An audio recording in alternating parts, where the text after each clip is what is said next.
네, 저희들이 성령 운동에 대해서 지금 계속 살펴보고 있었는데요. 성령 운동과 관련돼서 상당히 심각한 그 문제, 죄에 대한 문제 때문에 요새 또 설왕설래하는 것 같아요. 그래서 이거를 어떻게 생각을 해야 되나 하는 그런 것에 대해서 한번 살펴보려고 하는데요.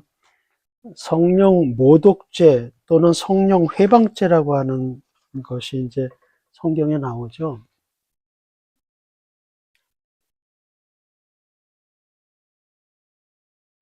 이게 관련된 이제 성경 구절이 마태복음, 마가복음 이렇게 나오는데요. 그냥 한번 들어보도록 하겠습니다. 쭉 한번 읽어보도록 하겠습니다. 마태복음 12장 22절에서 24절, 31절에서 32절. 그때에 사람들이 귀신이 들려서 눈이 멀고 말을 못하는 사람 하나를 예수께 데리고 왔다. 예수께서 그를 고쳐주시니 그가 말을 하고 보게 되었다. 그래서 무리가 모두 놀라서 말하였다. 이 사람이 다윗의 자손이 아닌가? 그러나 바리새파 사람들은 이 말을 듣고 말하였다. 이 사람이 귀신의 두목 바알세불의 힘을 빌지 않고서는 귀신을 쫓아내지 못할 것이다. 그러므로 내가 너희에게 말한다. 사람들이 무슨 죄를 짓든지 무슨 신성 모독적인 말을 하든지 그들은 용서를 받을 것이다. 그러나 성령을 모독하는 것은 용서를 받지 못할 것이다. 또 누구든지 인자를 거슬러 말하는 사람은 용서를 받겠으나 성령을 거슬러 말하는 사람은 이 세상에서도 오는 세상에서도 용서를 받지 못할 것이다. 마가복음 3장 28절에서 30절. 내가 진정으로 너희에게 말한다. 사람들이 짓는 모든 죄와 그들이 하는 어떤 비방도 용서를 받을 것이다. 그러나 성령을 모독하는 사람은 용서를 받지 못하고 영원한 죄에 매인다. 예수께서 이 말씀을 하신 것은 사람들이 그는 악한 귀신이 들렸다 하고 말하였기 때문이다. 네, 저희가 보통 알기로는 모든 죄는 용서를 받는데, 용서받지 못하는 단 하나의 죄가 있는데, 그게 바로 성령을 모독하는 죄다. 또는 성령을 회방하는 죄다. 이렇게 얘기를 하는데, 그게 이제, 여기 마태복음에 나와 있는 것처럼 예수님이 귀신 들려서 눈 멀고 말을 못하는 벙어리가 된 사람을 고쳤더니, 바리새인들이 성령의 힘으로 고친 게 아니라 그 귀신의 두목인 바알세불의 힘을 얻어서 고친 거다. 그러니까 성령을 악령이라고 얘기를 하는 거죠. 그게 성령 모독죄라는 거예요. 그래서 성령을 모독하는 것은 용서를 받지 못하는데, 이 세상에서도 용서받지 못하고 저 세상에서도 용서받지 못한다 하는 거죠. 너무도 심각한 죄예요. 모든 것이 예수님의 십자가의 은혜로 용서를 받는데 이 죄는 용서받지 못한다라고 이렇게 이해가 되는 거거든요. 예. 신성모독과 성령모독의 차이점, 어느 쪽에 문맥적인 차이가 있나요? 아니, 그러니까 여기 있는 말 그대로를 얘기하는 거예요. 예수님이 성령의 힘으로 고쳤는데 그걸 악령의 힘으로 고쳤다고 말하는 것. 신성모독, 저에서 말하는 신성모독. 신성모독하고는 조금 다를 수 있겠죠. 잉글리시에서 그래서 어떤 분들은 성령의 역사를 회방한다. 그래서 성령 회방죄라고 얘기하기도 하고, 성령 자체를 악령이라고 그랬으니까 성령님을 모독한 거다 그래서 성령 모독죄라고 얘기하기도 하고 그렇게 하는데, 이게 이제 성령 운동이 벌어졌을 때 문제가 되는 거예요. 성령 운동이 일어나서 성령의 역사를 봤는데 이걸 바리새인처럼 악령이 역사한 거다 이렇게 얘기를 하는 분이 있거든요. 그러면 그 죄는 어떻게 할 거냐, 뭐 이런 문제가 이제 일어나는 거죠. 그래서 성령 운동 은사 운동 하시는 분들, 그런 분들은 분명히 저런 역사가 일어났는데, 그거를 성령이 아니고 악령이라고 얘기하는 사람들은 용서받지 못하는 성령 모독죄를 진 것이다. 이렇게 이제 그 은사운동 하시는 분들은, 이 얘기를 하시고, 또, 그렇지 않다고 주장하시는 분들은, 그건 예수님이 그 현장에서, 그 바리새인들하고 했던 그 현장에서, 일어난 일이지, 우리한테 오늘날 해당되는 것은 아니다. 그래서 성령 모독죄는 성립이 안 된다. 이렇게 또 주장하시는 분들도 계세요. 그래서 지금 어떤 주장들이 있는지를 한번 봤으면 좋겠습니다. 그들은 가짜 목사, 가짜 교사들입니다. 어떤 은사주의자들은 방언 기도를 하면 비록 내 지각으로는 이해하지 못하더라도 내 영은 알아듣는다고 사사로이 해석하여 억지를 부리며 감정을 부추깁니다. 물론 인간이 감정을 갖는다는 것 자체는 하나도 이상할 것이 없고 잘못도 없습니다. 인간이 하나님과 함께한다는 데에서 나오는 행복한 감정을 분출하거나 감정을 쏟아 하나님을 찬양하고 좋은 감정으로 하나님을 대한다는 것은 아주 좋은 일입니다. 그러나 사람의 감정이 지나치게 고조되어 신경체계의 통제력마저 상실하게 되면 그것은 마치 마약에 도취되어 몽한 상태에 빠진 것과 다름이 없습니다. 이러한 상태에 빠졌다가 깨어난 사람들은 그것이 엄청난 성령 체험이었다고 착각을 하는 것입니다. 이 맛에 빠진 교인들이 모이기만 하면 방언으로 기도하고 더 자극을 받기 위해 밤이 되면 기도원을 찾아가 방언으로 기도하면서 무아지경에 빠져 밤을 새우기도 합니다. 교인들에게 알아들을 수 없는 방언으로 기도하게 하면서 교인들을 이러한 한각 상태에 빠지도록 가르치는 은사주의자들은 사람들에게 환각제를 나누어주는 자들입니다. 환각 상태에 빠져 어떤 감정적인 체험을 하도록 미혹하는 것은 결코 성령의 역사가 아닙니다. 이런 식으로 사람들의 감정을 조종하는 은사주의자들은 모두 마귀의 앞잡이들입니다. 마귀의 더러운 영을 성령으로 오인함으로써 저들은 엄청난 착각에 빠져 있는 것입니다. 네, 이게 심각한 말씀하시죠? 성령의 역사가 아니라 더러운 악령의 역사라고 얘기를 하는 거예요. 그러니까 언뜻 생각하면 지금 아까 그 말씀을 하면 이분은 지금 만약에 이게 성령이 맞다면, 성령의 역사가 맞다면 성령 모독죄를 지금 짓고 계신 거거든요. 용서받지 못한 죄를 지은 거예요. 이런 게 이제 좀 심각한 문제죠. 근데 이 방언이 마치 성령의 은사, 성령의 역사라고 이렇게 수많은 이 오순절 은사주의 사이비 이단들 때문에 우리 한국교회, 이 장로교도 이미 벌써 오래전부터 이 방언의 미혹에, 유혹에 빠져가지고 지금 이 사단의, 이 악령의 미혹이 된 거예요. 그러니까 방언은 악령의 언어예요, 악령의 언어. 그 지금은 뭐 여러 가지가 나오죠. 뭐 구원받은 증거다, 뭐 구원받았으면 방언을 해야 된다. 그 다음에 성령 침례 증거다 그러지만 표적의 은사다. 뭐 여러 가지가 있어. 지금 뭐 사람이 코에 걸면 코골이 그냥 귀걸이가 되는 수많은 사람들이 여러 가지 얘기를 하는데 다 하나로 말하면 지금 1901년부터 시작된 이 지금 소위 방언은 이건 미혹의 영이 주는 거지 성경에 있는 그 방언이 아니에요. 한마디로 말해서 알지 못하는 방언은 말할 필요가 없다는 거예요, 교회에서. 그러나 지금 한국교회는, 이 한인교회는 방언이 어떤 것보다 더 중요하게 이렇게 생각한단 말이에요. 그것은 왜냐하면 마지막 때 미혹의 영이 이 방언을 통해서 그 사람들을 마귀의 영으로 장악하는 도구로 쓰기 때문에 그런 거예요. 2000년 역사에서 여태까지 이런 일이 없었다고. 마지막 때 1900년에 들어오면서 생겨난 것이에요. 그래서 마귀의 그 100년 동안 마귀의 그냥 완전히 점령당한 거예요. 뭘로? 이 마귀의 방언으로. 이 목사님들은 방언 자체가 마귀의 역사다라고 얘기를 하는 거예요. 그 1900년대 들어서면서 1월 1일부터 성령운동이 시작됐다고 얘기했잖아요. 그러니까 100년 동안 마귀가 역사하고 있다라는 것을 주장하는 거죠. 그러니까 방언하시는 분들은 상당히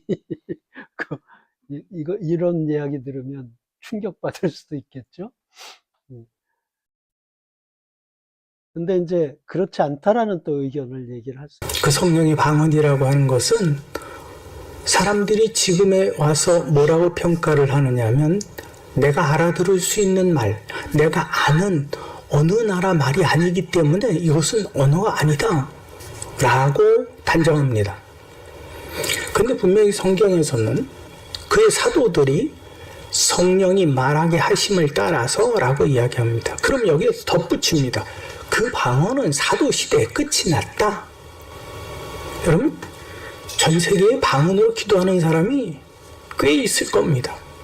그 모든 사람이 성령으로 말미암아서 방언으로 기도하는 거라면 그렇게 단정짓는 그 사람은 그 수많은 사람들을 정죄해 버리는 겁니다. 과연 이 죄의 짐을 어떻게 감당할 수 있습니까?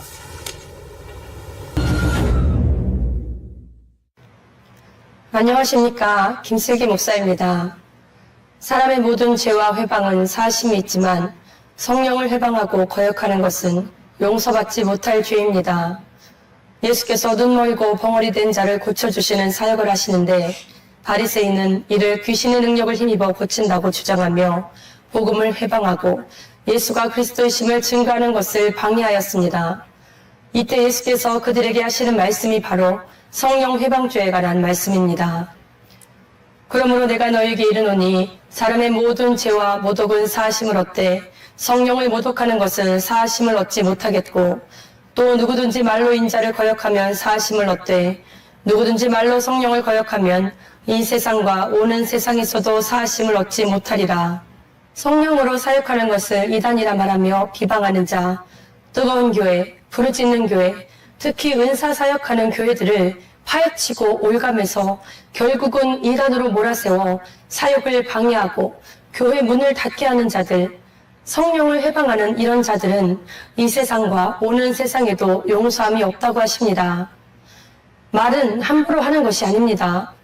나와 조금 안 맞다고, 생각이 다르다고, 신학이 다르다고 무조건 이단이라 말하며 정죄하고 다니는 자, 결국은 그 입술의 열매를 볼 것이라 말씀하십니다. 내 말로 의롭다함을 받고 내 말로 정죄함을 받으리라.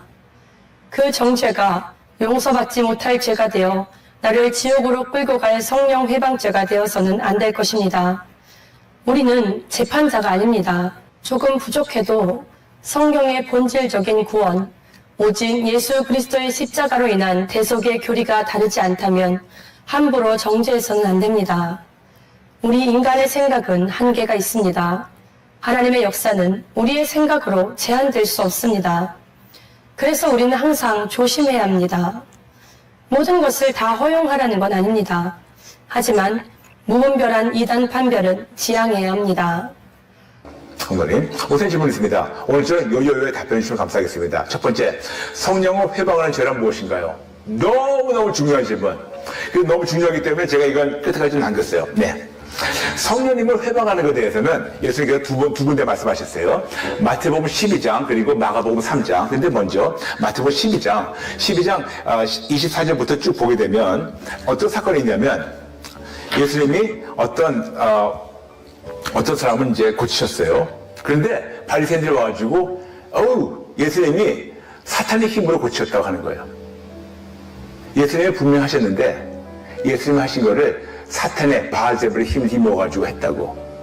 그때 예수님께서 그걸 다 들으신 다음에 30절, 31절 말씀하세요. 12장 30절 마태복음. 그러므로 31절이군요.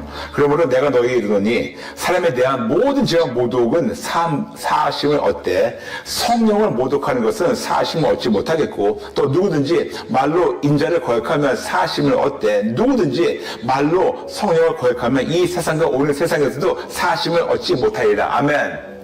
간단히 얘기해가지고 감히 성령님 회방하면 끝장이라는 거예요. 쉽게 얘기해서. 근데 이게 뭐냐? 쉽게 말씀드릴게요. 하나님은 거룩하신 분이세요. 사탄은 더러운 영이에요. 하나님이 하신 것을 더러운 영이 했다고 하나님 모독하는 거. 이것은 삼집받지 못해요. 이겁니다. 그런데 많은 분이 그러실 겁니다. 아유, 누가 그런 말 합니까? 여러분, 이게 있어요. 어떤 이적과 기적과 표적이 나타나죠. 그리고 또 예수님을 기도했을 때 하나님이 치료하세요. 그런데 어떤 자들은 무슨 말이야? 21세기에 믿음으로 치료받는 게 어딨어? 그러다 사탄이 짓이지. 만일 누가 그랬다면 그들이 바로 성령님을 회방하는 자예요. 하나님 하신 것을, 거룩하신 하나님을 더러운 추잡한 악한 영으로 하나님을 모독하는 거, 이것은 회방하는 죄고 용서받지 못하는 죄예요. 바리새인들은 그나마 성령님이 안 계셨기 때문에 하나님, 거룩하신 하나님과 악한 영과 분별을 못했다면, 이제는 예수 믿는 자들에게 모두 성령 하나님이 임하셨는데, 그 거룩한 영이 임하신 크리스찬이라 하는 자칭한 자들이 하나님을 악령으로 했었을 때는, 그때는 더 큰 죄가 아닐까요? 그러므로 여러분, 부탁입니다. 진짜 초자연적인 어떤 이적이나 표적이 나타날 때 감히 악한 영이 했다고 막말하지 마세요. 끝장이에요. 성령님, 하나님께서 말씀하십니다. 끝장이에요. 그러지 마세요. 만약 여러분이 했다면 회개해 보세요. 어쩌면 용서하실 수도 있겠어요. 그렇지만 끝까지 버티지 마세요. 부탁입니다. 네. 성령의 역사를 함부로 말하지 마라. 잘못하면 사람에게 짓는 이런 죄들은 다 용서를 받되, 성령을 회방하는 죄는 하나님 나라에까지도, 뭐 그런 사람이 하나님 나라 갈 수 있겠어요? 하나님 나라에서도 용서를 못 받는다 있어요. 그러니까 제가 여러분에게 부탁드리는 것은, 내가 좌표가 되지, 내가 기준이 되지 말라고요. 그건 내가 믿음이 부족하거나 내가 그런 영적인 세계를 내가 경험하지 못한 것뿐이지, 그런 세계가 있다는 거예요. 그런데 내가 경험하지 못했다고 해서 저 사람이 잘못됐다고 그러고 저 사람이 이단이라고 말하면 그 죄를 어떻게 하나님 앞에서 받으려고 그런 얘기를 하냐고요. 네. 그러니까 우리 자신을 탓해야 돼요. 제가 사실은 그런 경험이 없습니다. 아직은 제가 방언도 못 해봤고요. 아직도 제가 그런 세계를 아직 못 해봤습니다. 그렇게 말하는 게 정직한 거죠. 네. 네. 아까 브라이언 목사님 같은 경우는 끝장이다 이렇게 얘기를 하시는데, 이게 또 정말 끝장이냐 하고 또 말씀하시는 목사님들도 계세요. 질문 바로 들어갈까요? 성경을 읽어보면 성령을 모독한 죄는 용서가 안 된다고 합니다. 그렇다면 제가 과거에 잘못한 것도 용서가 안 되나요? 이런 질문을 주시죠. 네. 제가 성경책 찍으면서 아마 몇 번 얘기한 걸 거예요. 항상 문맥을 잘 봐야 된다. 다른 건 용서가 되지만 성령을 모독한 건 용납이 안 된다라고 예수님이 말씀하셨어요. 근데 그 구절이 포함되어 있는 전체 부분을 잘 보면은 바알세불에 대한 이야기가 나와요. 마태복음에서, 누가복음에서는 바리새인들의 외식을 주의하라라는 그런 얘기가 나와요. 근데 성경책에서 말하는 성령 모독은 뭐냐면 예수님이 한 사역을 거부하는 거예요. 무슨 말이냐면 예수님이 병을 고쳤단 말이에요. 예수님이 고친 게 아니야. 저 예수는 지금 바알세불의 귀신의 권세를 빌려서 하는 거예요. 예수님이 한 일이 하나님의 권세가 아니라 귀신의 권세를 하고 있다. 이게 성령 모독이에요. 그런데 이 사람이 나중에 제가 잘못 깨달았습니다. 회심을 하면 괜찮아요. 그런데 이런 사람은 회심 안 한다는 거예요. 회심을 안 하기 때문에 용서가 안 된다는 거예요. 왜냐? 하나님을 거부하니까. 예수님이 한 모든 사역은 다 귀신의 권세를 빌려서 한 거니까. 이게 성령 모독이라는 거예요. 알겠습니다. 사실 이 질문을 하신 분이 나 예전에 성령 모독했는데 나 하나님 욕도 했는데 나 그럼 용서는 안 되나? 그게 아니라 지금 이 질문을 한다는 게 성령 모독을 안 하고 있다는 거예요. 회심했다는 거죠. 네. 질문을 보고 나서 알고도 지은 죄, 모르고도 지은 죄가 있는데 혹시나 나는 그러고 나서 이렇게 생각을 해봤었거든요. 근데 지금 말씀을 듣고 나니까 이해가 머리에 쏙쏙 들어오네요. 사람을 모독하는 죄를 지은 사람이지만 이러한 회개의 영인 성령이 일할 수 있는 통로가 막히지 않았다면 우리를 회개로 이끄는 성령의 역사로 죄를 자백하고 그 죄를 사함받을 수 있습니다. 그러나 성령을 모독하고 거역함으로 성령이 일할 수 있는 통로가 원천적으로 막혔다면 회개할 수 없고, 회개하지 못하면 용서받을 수 없고, 용서받지 못하면 구원받을 수 없다라는 것입니다.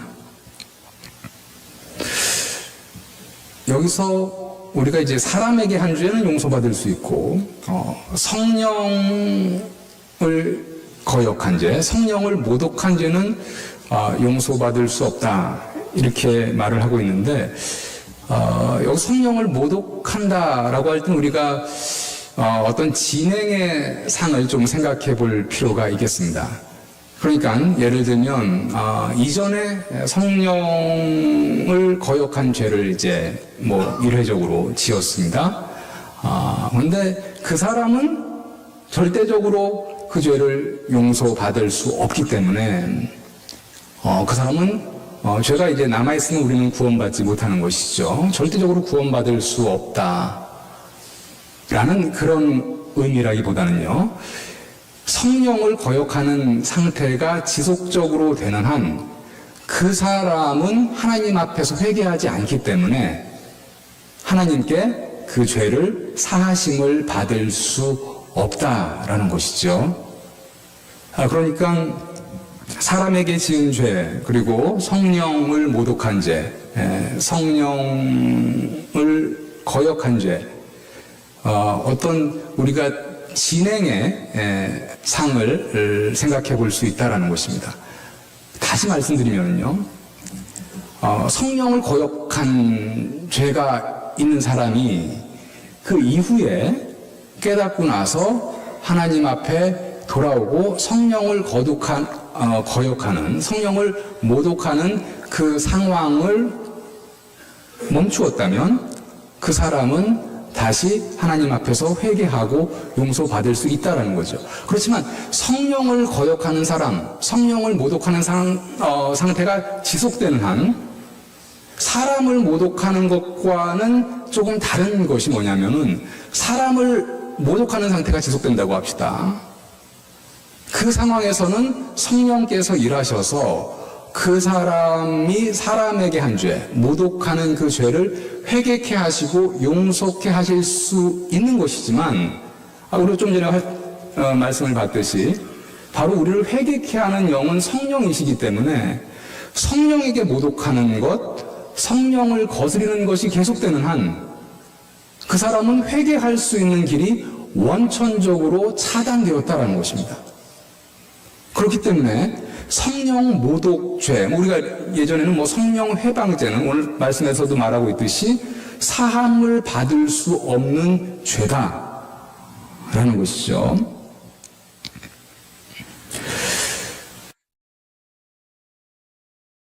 네. 지금 이제 맨 마지막 그 동영상은 사실은 일반 평신도한테 한 얘기 아니라 신학생들 모아놓고 하는 강의였어요. 조금 어려운 내용인데, 이 목사님들은 얘기하시죠. 만약에 회개할 수 있다면 성령 모독죄도 용서를 받는 거다. 이분들은 이제 그렇게 얘기하시는 거예요.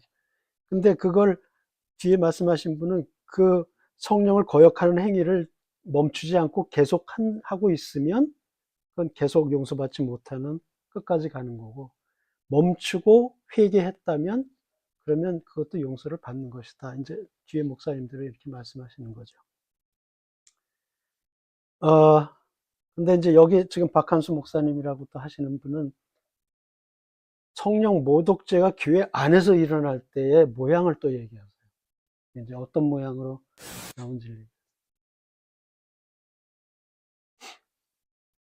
모든 죄와 모독은 사심으로 얻되 성령을 모독하는 것은 사심을 얻지 못하겠고, 그러나 정답은 내가 말을 못하겠어. 제 한계로. 그 말씀 안에서 우리가 한 번은 정리정돈을 해볼 필요가 있어요. 이 말씀이 나오게 된 배경이 있어요. 예수님이 귀신 들려가지고 벙어리 되고 기먹은 자가 있었어요. 고쳐줬어요. 이걸 보고 하나님께 영광을 돌리기는커녕 저도 귀신 들렸다, 예수님을 모독했어요. 그 마음의 동기가 어떠냐? 불신자가 모르고 와서 교회 와서 불을 질러버려서 홧김에. 그것이 굉장히 큰 죄같이. 그러나 그거는 용서받을 수 있어요. 교회 다니는 걸 방해하는 사람이 나중에 회개해서 목사 되기도 한다니까. 자기의 영적 양심이 이렇게 하면 안 돼. 그런데 그것을 알고도 교회 망가뜨려 버리라고 일부러 알고도 짓는 죄가 있다 이 말이에요. 이게 뭐냐? 성령 모독죄.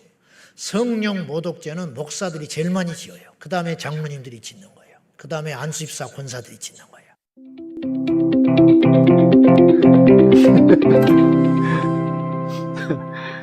그렇다는 거죠. 자기가 이거 하면 안 되는 줄 알면서 교회 분란을 만들고 교회를 망가뜨리고 깨뜨리는 사람들, 그런 사람들은 성령 모독죄 짓는 거다. 그런 말씀하시는데, 우리 교회는 그런 게 없죠. 사랑합니다.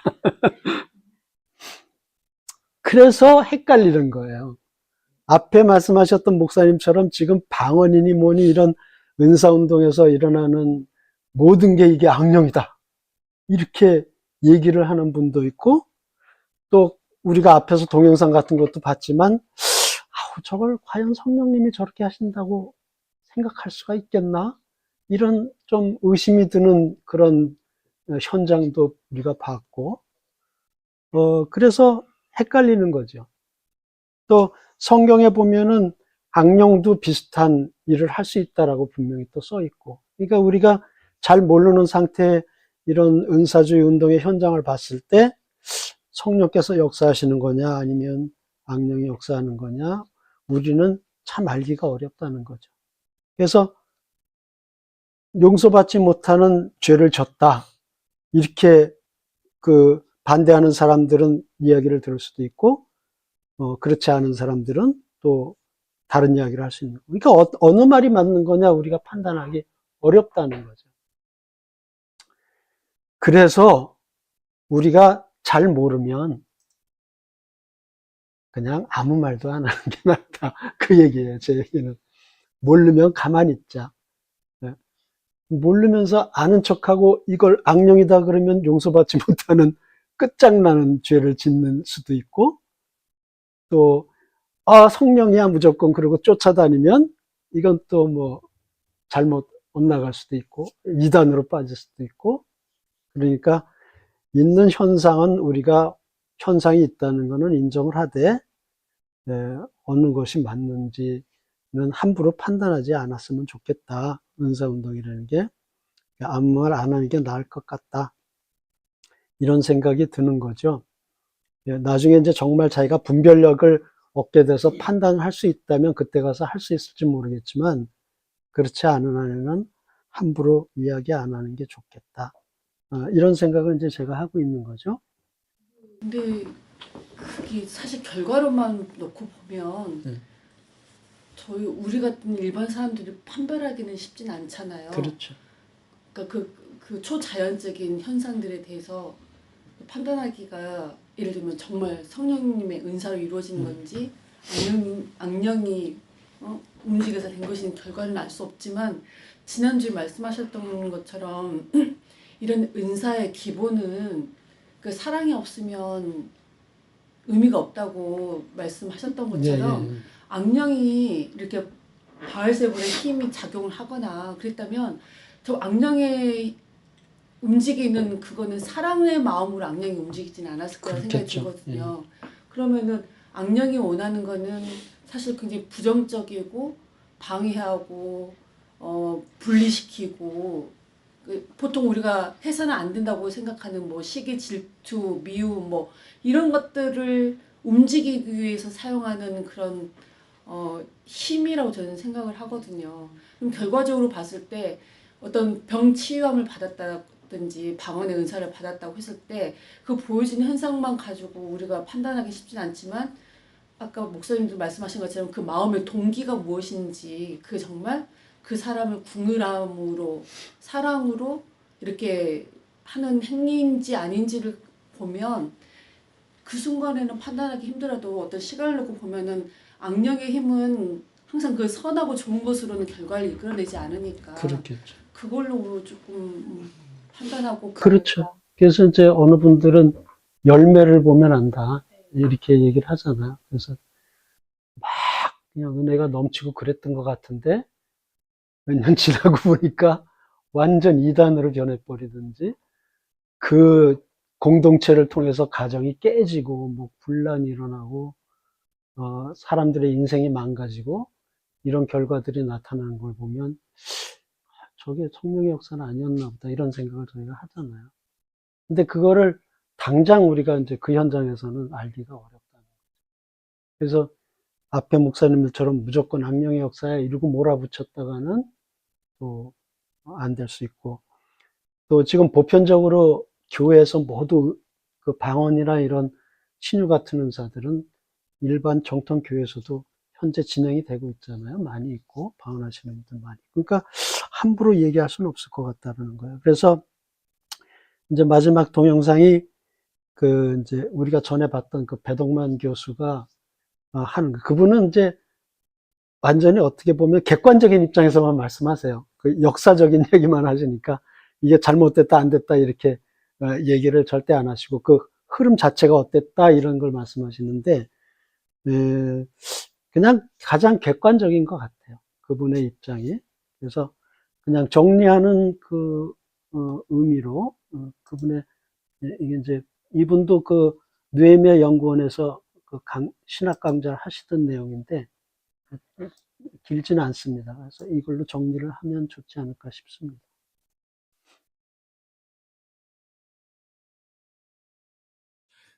이 오순절 운동이 그 발흥을 해서 세계적인 운동이 되고 한국 교회에도 영향을 끼쳤을 때 제일 중요한 것은 교회사에서 그동안에 우리가 삼위일체를 말을 하지만 기독교는 특히 이제 우리 개신교는 로마 가톨릭 교회 영향을 직접적으로 계승한 그 라인에 있는데 기독론 중심의 신학을 해왔습니다. 그러니까 삼위일체를 말하지만 그 삼위일체 안에서 그리스도가 관심의 초점이었고, 제가 이제 농담 삼아 그렇게 표현하는데 마치 맹장이나 꼬리뼈 같이 있긴 하지만 기능하지 않는 것이 뭐였냐? 성령이었다라는 거죠. 그래서 교회 지금까지 지금도 마찬가지입니다. 그러니까 신학적으로 가장 언급되지 않은 분야가 성령론입니다. 그래서 바르트 같은 사람이 교회학 웬만한 거 다 썼는데 성령론 안 썼어요. 이런 식으로 성령론이 혹은 성령이라고 하는 존재 자체가 존재는 하지만 되게 다루기 불편하거나 위험한 것처럼 취급받았던 거죠. 그래서 마치 신약 성경 27권 책을 다 열심히 읽는 것 같으나 요한계시록을 안 읽거나 설교 안 하는 것처럼 성령이 그런 존재였다. 그런데 교회사에서 최초로 물론 그 맹한들은 앞에 있었긴 하지만 적어도 성령을 현대 신앙하는 신앙인들과 교회 안에 성령을 회복시키는 것. 성령이 우리 자리에 예수 그리스도와 더불어서 우리의 삼위일체 구조 안에서 자기의 자리를 찾도록 해준 것은 오순절 성령 운동의 아주 긍정적인 영향이라는 거죠. 그게 이제 저는 이제 그 굉장히 중요한 그 오순절 운동이 아니었으면 여전히 성령은 있으나 마나한 존재, 말은 하지만은 우리와는 상관이 없거나 잘 모르는 이런 존재로 남아있을 것이다. 그런 면에서 오순절 운동은 굉장히 중요한 역할을 했다라는 것이고요. 두 번째로는 오순절 운동이 그 부정적 영향도 많이 있습니다. 좀 이따 얘기했습니다만 적어도 아까 말한 그 세속화 시대가 진전이 돼서 사람들이 더 이상 교회를 안 나가도 되는 것처럼 혹은 다니지만은 명목상의 그리스도인으로 맞춰서 카비 콕스가 세속도시를 1960년대 후반에 썼을 때 더 이상 이제 서구 사회에서는 기독교는 존재하지 않게 될 거다. 그래서 기독교 이후의 시대가 올 거다라고 예언을 했어요. 그래서 신자들의 수가 줄고 목회자들의 수가 급감을 했는데 그런 서구 기독교 안에 다시 기독교가 살아나도록 불씨를 다시 지핀 것, 그 다음에 그동안에 기독교와 상관이 없었던 지역, 오랫동안 그 이슬람이나 아니면은 불교나 힌두교나 전통 종교에 의해서 기독교가 아주 마이너한 지역에서 기독교가 다시 살아나서 그 세계적인 운동으로 활성화됐던, 그래서 라틴 아메리카나 동아시아나 아프리카에서 기독교가 살아나도록 하는데 오순절 운동이 결정적인 역할을 했다라는 거죠. 그래서 기독교가 망할 거라고 생각했던 그 시대에 다시 기독교가 살아나도록 하는 그 각성 운동, 부흥 운동을 성령 운동이 주도한 것은 굉장히 중요한 거다. 그러나 결과가 중요하죠. 왜냐하면 이 오순절 운동이 성령 운동을 주도하고 기존의 주류 교단들이 또 이 오순절 운동을 배관시하거나 차별하거나 혐오하게 되면서 오순절 운동 버전의 성령 운동을 지배하게 된 겁니다. 다시 말하면 성령은 하나님이시거든요. 하나님은 창조하시는 일도 하시고 구속하는 일도 하시고, 그 다음에 그 폴 틸릭에 말하면 성령이 우리에게 임하면 우리가 타락으로 무너졌던 우리가 온전한 존재가 되는 거예요. 그러니까 흙덩어리에 생기가 들어가서 새로운 존재가 되는 것처럼 우리의 전 영역이 성령이 임한다는 건 하나님의 통치가 임한다는 것이고, 그래서 우리의 개인이나 사회 전체가 통전적으로 본래의 모습을 회복되는 게 성령운동이란 말이에요.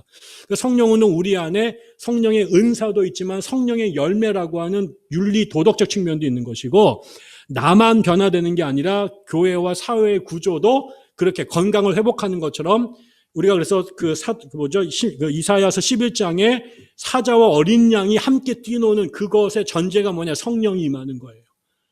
그리고 하나님을 아는 지식이 넘쳐나는 거예요. 그러면 우리 사회가 온전해진다는 거죠. 사자와 어린 양이 정글의 세상이 아니라 상생과 공존의 세상이 되는 거. 그게 다 성령의 역할이라는 거예요.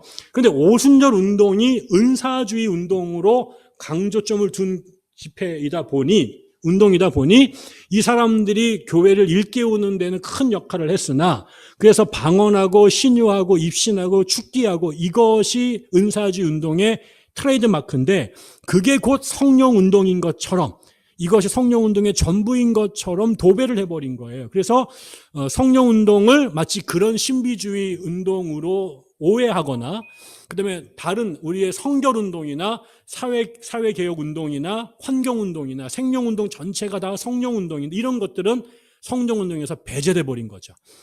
그런 맥락에서 한국이나 미국이나 그다음에 아프리카에서 성령 운동이 끼친 병폐는 성령 운동을 은사주의 운동으로 환원시킨 거다. 축소시킨 거다. 그래서 성령을 오해하게끔 만든 것은 큰 부작용이다. 저는 이 부분을 회복시켜야 되는 것이 앞으로 성령 운동을 한 사람들이 유념해야 될 중요한 아젠다라고 생각을 하는 거죠. 네. 예. 그래서 저는 이렇게 정리했어요. 기독교가 지금 부흥하고 있는 거, 유럽에서는 완전히 쇠퇴해서 거의 망하다시피 했지만은, 다시 기독교가 부흥하고 있는 지역에 그 부흥을 주도하는 거는 분명히 성령 운동이다. 그래서 그거를 부인하기는 어려울 것 같아요. 그런데 그걸 너무 협소화시켜서 은사주의에 국한된 것을 성령 운동으로 보는 거는 문제고, 너무 거기에 몰두하는 건 문제다라고 말씀하시는 것 같아요. 그 성령의 역사가 우리 신앙에 전반적으로 퍼져서 교회가 부흥하고 신앙이 다시 새롭게 되고 하는 그 전체를 성령 운동으로 봐야지, 꼭 무슨 병 고치고 방언하고 이렇게 하는 것에 국한시키는 거는 성령 운동에 대한 오해다. 이런 얘기를 하시는 것 같은데, 저는 이 말씀이 가장 그래도 동의가 되는 말씀이다 싶어요. 우리가 함부로 막 이렇게 악령이다 이렇게 성령 모독죄를 짓는 듯이 얘기해서도 안 되겠고, 또 너무 거기에 국한시켜서 그냥 기적만 쫓아다녀서도 안 되겠고, 성령의 도움을 받아서 신앙을 새롭게 하는 그것이 전체 성령 운동이라고 생각을 하는 게 가장 성령 운동에 대한 우리 생각의 결론이 아닐까, 이렇게 이제 생각을 했습니다. 혹시 목사님 여기에 대해서 조언해 주실 말씀 있으시면. 예.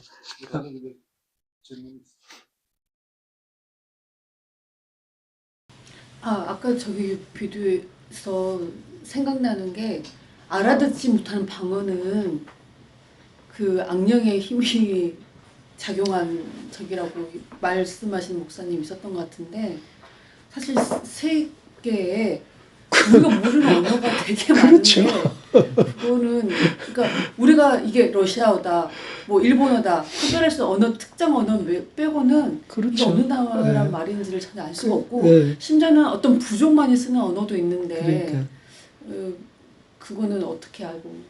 자기가 모르는 언어라고 다 무조건 말이 안 되는 언어다 이렇게 얘기할 수는 없겠죠. 그거는 뭐 다 맞는 말이고. 근데 이제 그 앞에서 얘기하시는 분들의 그 뭐야 포인트나 아마 좀 지나친 말은 좀 하지만 극단적으로. 그러니까 은사주의 이 주의가 붙으면 문제가 됩니다. 이제 그런 부분들에 대해서는 좀 경계할 필요가 있다고 생각합니다. 뭐 이미 저기 앞에 시간에서 다 얘기했던 부분이죠. 쫓아가기보다는 주의가 문제인 거죠. 주의. 그 모든 게 하여간 주의가 붙으면 그게 문제예요. 자, 이제 그래서 이게 결국 저희가 자꾸 얘기하는 게 회심인데 이건 우리 청년들하고 어저께도 얘기했는데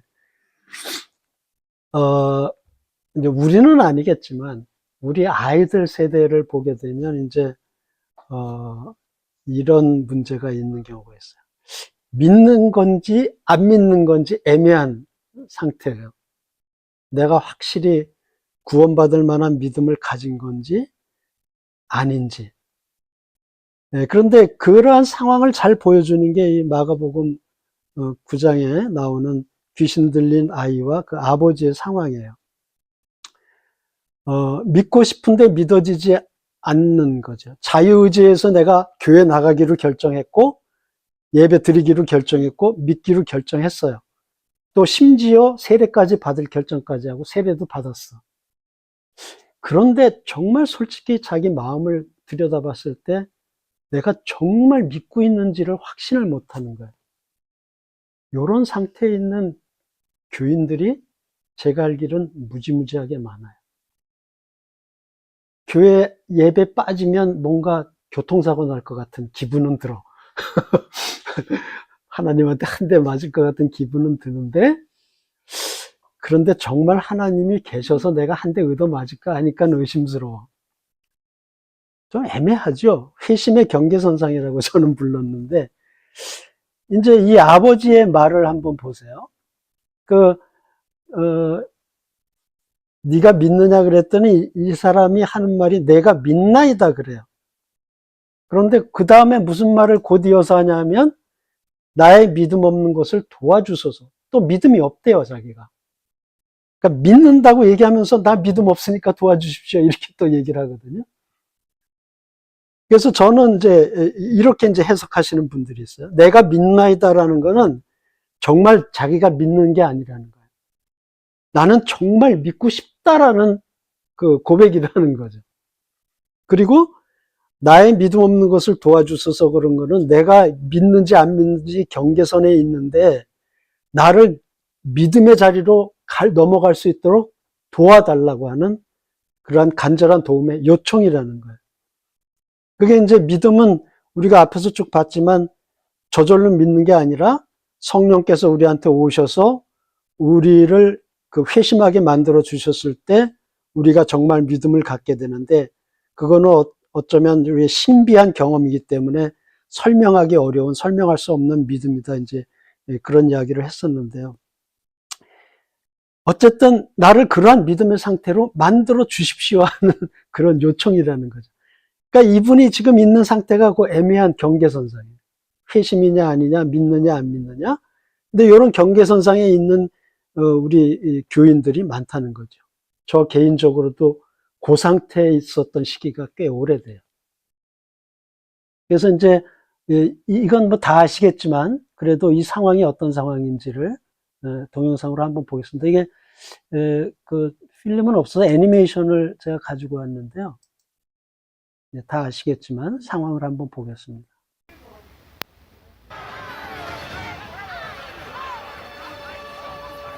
Master! Lord, have mercy on my son. He has seizures and suffers terribly.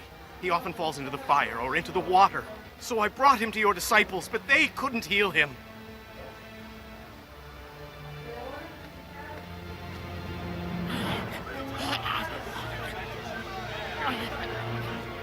You faithless and corrupt people. How long must I be with you? How long must I put up with you?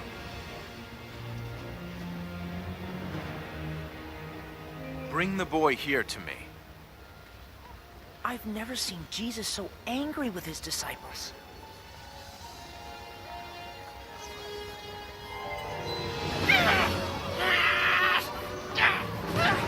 Teacher, we did everything we could, but the spirit would not do as we commanded. How long has this been happening? Ever since he was a child. The demon has often tried to kill him by throwing him into a fire or into water. Please, have pity and help us if you can. Why do you say, if you can? Anything is possible for someone who has faith. Lord, I believe. Help my unbelief.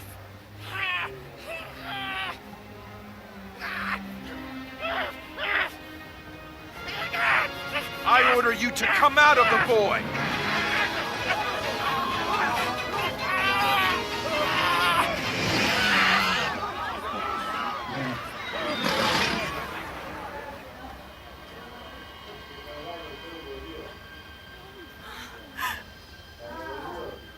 Is he dead? Oh, my son. My son. Please, no. The boy has died.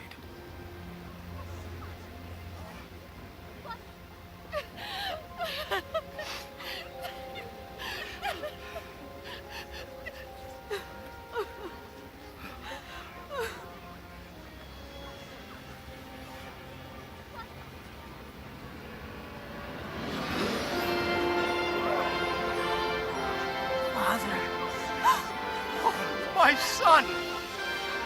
I have my son!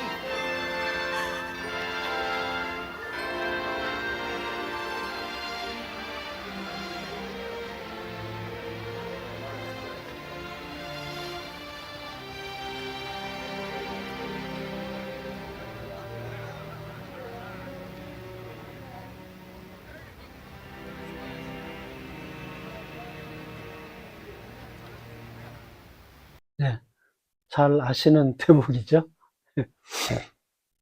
그래서 여기에서 이제 그 아버지가 절박한 그 상황에서 내가 믿나이다, 나의 믿음 없는 것을 도와주소서. 이런 상황이 사실은 우리가 어떤 힘든 일을 했을 때 이런 고백을 하게 되죠, 사실은. 이런 상황을 이제 또 잘 설명하는 한 예가 있어서 소개를 해드리겠습니다.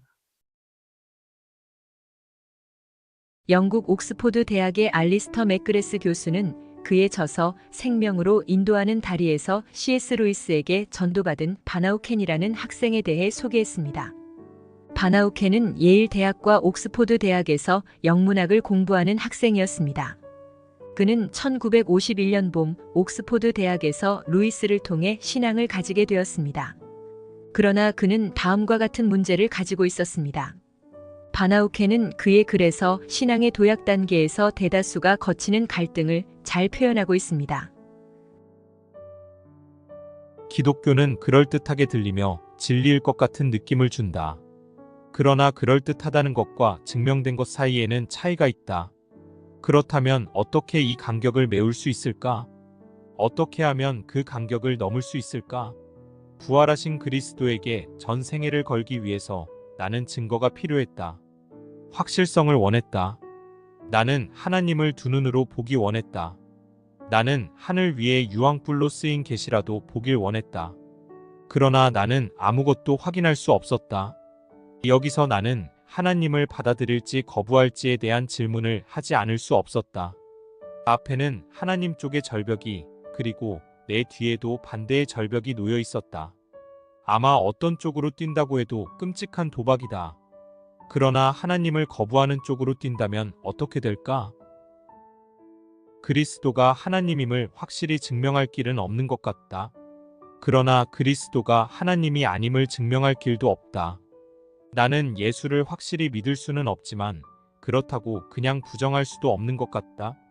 내 뒤에 있는 절벽을 보며 내가 할 수 있는 행동은 단 하나였다. 나는 세상으로부터 등을 돌리고 예수를 향해 뛰어넘어가는 것이었다. 나는 하나님 아버지와 그 아들 예수 그리고 성령을 믿기로 선택했다. 나의 구주, 나의 하나님으로서 그리스도를 선택했다. 기독교는 진정한 진리라는 느낌의 반지를 끼워준다. 진리라는 것들 중에서 선택이 필요한 것 같다. 그렇지만 거기에 대한 확실성은 없다. 그러나 어떤 자리든 선택해야만 한다. 나는 이제 나의 자리를 선택했다. 나는 아름다움을 선택했다. 나는 내가 사랑할 대상을 선택했다. 그러나 믿기로 선택한 것은 그냥 선택이다. 이것이 내가 할 수 있는 모든 것이다. 나는 내 의심을 고백하며 나의 주 그리스도께 나의 삶에 들어오시도록 요청했다. 나는 하나님이 누구인지 알지 못하지만 이렇게 말할 수 있다. 당신의 뜻대로 내 안에 거하소서. 나는 의심이 눈꼽만큼도 없다고 말할 수 없으며 믿기로 결정한 뒤 의심을 극복하도록 도움을 구할 뿐이다. 나는 단지 이렇게 말할 뿐이다. 주여, 나는 믿습니다. 나의 믿음 적음을 도와주소서. 바나우켄의 모습에서 믿음의 경계선에서 방황하는 지성인의 모습을 봅니다. 바나우켄은 여전히 자신의 믿음을 의심합니다. 믿음의 결정은 순전한 자신의 선택적 결정일까요? 치열한 이성적 사유 끝에 다다른 이성적 선택일까요? 믿고 싶은데 믿어지지 않음은 자유의지에 의한 선택적 결정이었다고 하더라도 참 회심에 이른 믿음이 아니기 때문일 것입니다. 그것은 마치 회심의 경계선에서 방황하는 모습입니다. 주여, 나는 믿습니다. 나의 믿음 없는 것을 도와주소서라는 말은 그 경계선에서의 안타까운 절규입니다. 내가 믿나이다라는 말은 정말 회심한 믿음이라기보다는 내가 정말 믿고 싶습니다. 그러나 그게 잘 안 됩니다라는 경계선에서의 절규로 들립니다. 나의 믿음 없는 것을 도와주소서 하는 외침은 그 경계선을 넘게 해달라는 간절한 도움의 요청으로 들립니다. 그 경계선을 넘게 하는 것은 우리 자신에 의해서가 아니라 성령에 의해서일 것입니다. 그래서 나의 믿음 없음을 도와주소서 하는 외침은 성령을 구하는 외침이고 성령의 임재를 구하는 간절한 기도일 수밖에 없습니다. 이 외침은 성령이여 저에게 임하셔서 저로 하여금 이 믿음의 경계선을 넘게 하여 주소서 하는 간절한 기도입니다. 고린도전서 12장 3절에 또 성령으로 아니하고는 누구든지 예수를 주라 할 수 없느니라라고 되어 있는 것은 우리가 믿음의 경계선을 넘어 회심에 이르게 하신 이가 성령이심을 알려주고 있습니다. 우리가 바나우켄처럼 귀신 들린 아이의 아버지처럼 믿음의 경계선에 이르렀을 때 우리를 참 믿음으로 넘어가도록 성령께서 역사하시는 것입니다. 알리스터 맥그레스는 더 나아가 우리가 우리의 자유의지로 선택적 결정을 한 것 같아도 그 뒤에 하나님의 손길이 있었다고 말합니다. 그는 하나님은 우리가 나아가기 전부터 우리에게 오셨고 하나님은 우리가 찾기도 전에 우리를 찾으셨다고 말합니다. 그는 신학이 우리가 모든 것을 했다고 결론 내리는 유혹으로부터 우리를 건져낸다고 말합니다. 이 모든 우리의 노력 이전에 하나님의 은혜가 있었음을 확인시켜준다고 말합니다. 그래서 우리는 알리스터 맥그레스의 말처럼 우리의 전 신앙 여정에서 하나님의 이끄시는 손길을 확인하고 감사해야 합니다. 그 손길이 하나님의 약속이라는 것을 예수님께서 누가복음 11장에서 분명히 말씀하셨습니다. 그 약속을 기억하고 우리는 우리의 믿음을 도와주시기를 기도해야 할 것입니다. 누가복음 11장 9절에서 13절까지의 말씀. 내가 또 너희에게 이르노니 구하라 그러면 너희에게 주실 것이요 찾으라 그러면 찾아낼 것이요 문을 두드리라 그러면 너희에게 열릴 것이니 구하는 이마다 받을 것이요 찾는 이는 찾아낼 것이요 두드리는 이에게는 열릴 것이니라. 너희 중에 아버지 된 자로서 누가 아들이 생선을 달라 하는데 생선 대신에 뱀을 주며 알을 달라 하는데 전갈을 주겠느냐. 너희가 악할지라도 좋은 것을 자식에게 줄 줄 알거든 하물며 너희 하늘 아버지께서 구하는 자에게 성령을 주시지 않겠느냐 하시니라. 네. 지금 이제 이 동영상에 그것은 바나우켄이라는 학생이 그 경계선에서 막 헤매고 있다가 자기의 자유의지에 의해서 믿기로 결정하고 선택을 한 건데, 그래도 완전한 믿음을 갖지 못한 것을 스스로 자각하고 믿음 갖도록 도와달라고 하는 그런 요청이라는 거죠. 그런데 이제 알리스터 맥그레스의 이야기는 그 학생이 자기의 자유의지로 믿기로 선택한 것 자체도 사실은 뒤에서 성령께서 역사하고 계셨다라는 거죠. 그런 자유의지의 그 결정 자체도 사실은 성령의 도움 없이는 이루어지지 않는 것이고, 항상 하나님이 그래서 뒤에서 우리의 신앙을 위해서 돌보고 계신다는 건 이제 알리스터 맥그레스가 얘기를 하고 있는 거죠. 그리고 이제 그 바나우켄이 막 지성적으로 하나님이 진짜냐 아니냐, 이 신앙이 진짜냐 아니냐를 고민하고 있을 때, 그것을 이제 지성적으로 도와주는 그런 것이 이제 지금 하고 있는 이런 기독교 변증이에요. 지성적으로 이해시키는 거. 그걸 하는 거죠. 우리 청년들하고 하는 이야기가 이제 그래서 그런 겁니다. 어제도 청년들하고 그런 얘기 했지만, 신앙이 영성 플러스 지성 두 개가 다 그 자전거 바퀴처럼 같이 움직여야 신앙이 잘 진행이 될 수 있는데, 영성만 강조하고 지성을 무시하면 그것도 온전히 갈 수가 없고, 그러니까 무조건 산에 가서 소나무 뿌리 뽑으면서 기도만 해라. 이것도 곤란하다는 거죠. 근데 지식적으로만 해요. 그냥 변증 교육만 디립다 받고 하여간 뭐 하는데 기도를 안 해. 그리고 하나님에게 가까이 가려는 어떤 영적인 노력은 없어. 그것도 문제라는 거죠. 그러니까 머리만 커지는 거죠. 머리만 커져. 두 가지가 다 병행해야 되는데, 그래서 기도도 중요하고, 그 하나님한테 영적으로 가까이 가는 노력도 중요하고, 또 성경 공부하고 이런 변증 교육도 받고 해서 자기 신앙을 설명할 수 있도록 하는 지성적인 부분도 키워나가는 것이 두 가지가 다 중요하다 하는 거죠.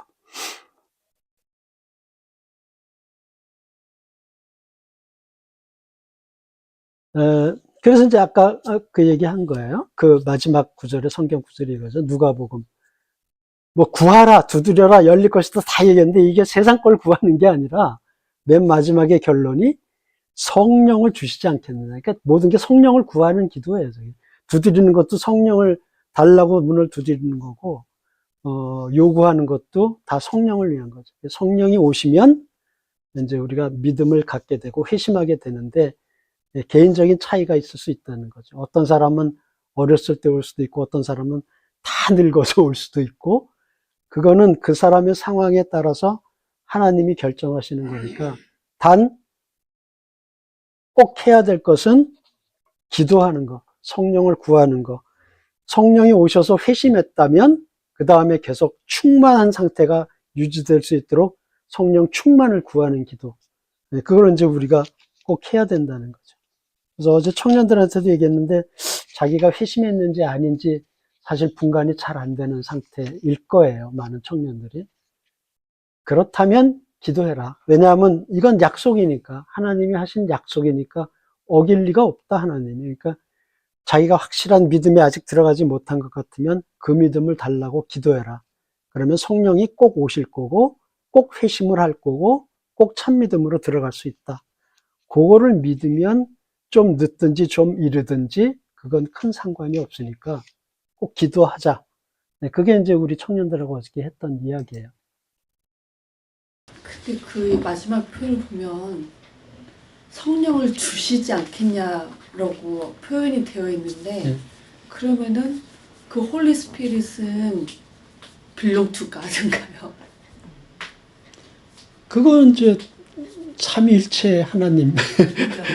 눈이 문 밖에 두드리고 있다고 하잖아요. 항상 여기 있어도 내가 바라보지 못하면 그거를 느낄 수 없잖아요. 그러니까 그게 belong to일 수 있는 건데, 우리가 그거를 외면하면 그걸 바라보지 못하고 있다고 생각을 해요. 그분은 계속 우리를 위하여서 두드리지만 내가 직접 구하는 게 너무 중요하다는 거예요. 내가 직접 당신과 소통하고 싶어요.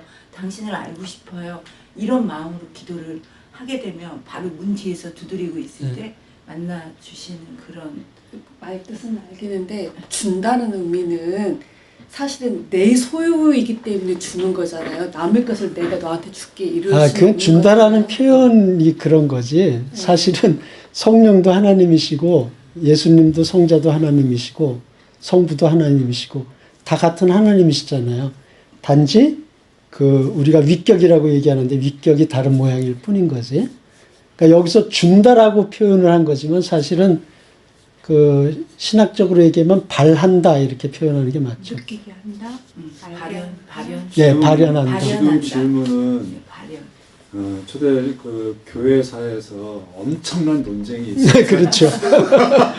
이게 예수님에게 아버지에게서 오는 영이냐, 뭐 그러니까 제가 인이냐 프롬이냐 이거 때문에도 엄청난 논쟁이.